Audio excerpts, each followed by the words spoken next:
Strongly counter करने का हम लोगों को एक बहुत ही एग्रेसिव कैंपेन करना पड़ेगा और ये हमारे पॉलिटिकल अभियान का अब हिस्सा होना चाहिए। उसके बिना आम जनता भी भ्रमित हो रही है, उसको लगता है कि हम गलती पर हैं।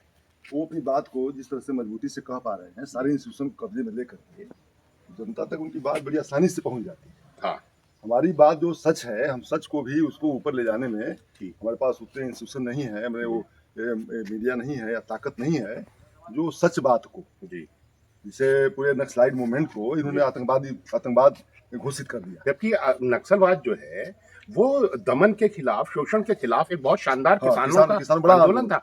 आज पूरी सीपीआई जो है, एमएल पूरा नक्सल उसी पैदाइश है, नक्सल मूवमेंट से निकली है।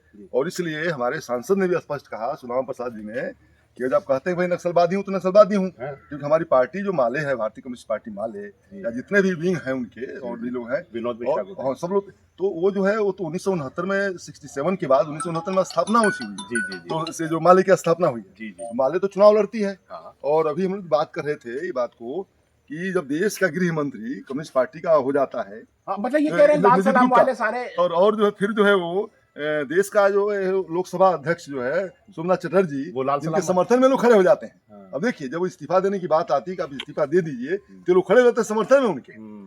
ये स्थिति है। इसलिए जो सच्चाई है, जो किसानों के सवाल है, जो मजदूरों के सवाल है, अगर जो सवाल ऊपर आते हैं तो इनको दिक्कत होती है।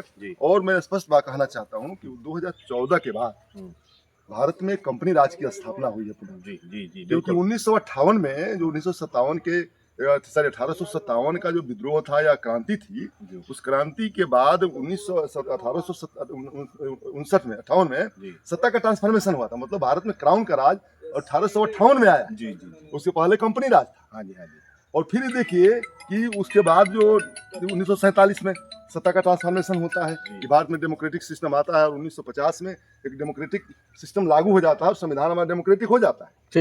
आज के तारीख में वे लोग 2014 में वो जो ट्रांसफॉर्मेशन होता है, फिर से कंपनी राज की स्थापना होती है। और पूरा जो सिस्टम जा रहा है, देश के जो कारपोरेट्स हैं और पूरा इंस्टीट्यूशन जो खड़ा हुआ उनके पक्ष में, मैं न्यायालय को कहूँगा खड़ा हुआ है उनके पक्ष में, बिल्कुल कि वो जो है कारपोरेट को, देश की जमीन को, देश के श्रम को, देश के सारी रिसोर्सेज को कारपोरेट को कब्जा कराने के लिए वो काम कर रहे हैं। यदि संसदीय लोकतंत्र के अंदर यदि संसद बंधक हो जाए, देश का सभी तक का सबसे छोटा सेशन है जहाँ पर बात करने की बात जगह है, और हमारा तो फिर से उदाहरण दे रहा, दंगल के खिलाफ कांग्रेस सरकार थी नरसिंह राव जी की, 19 दिन पार्लियामेंट का बाइकाट हुआ, और अटल जी विपक्ष के नेता थे, और अडवाणी जी जो है राष्ट्रीय अध्यक्ष थे। वो आदमी कह रहा है कि आप संसद नहीं चलने देना चाहते हैं। जो संसद को 19 दिन का बाइकाट 1991 में करते दंगल खिलाफ, और मैं दंगल खिलाफ मेरी गिरफ्तारी हुई थी जॉर्ज फर्नांडिस के साथ, मैं बता दूं आपको। तो वो आदमी कहे कि आप संसद नहीं चलने देना चाहिए, विपक्ष को कह रहा है आप संसद चला नहीं चाहते, सयार बहस क्यों नहीं चाहते हो?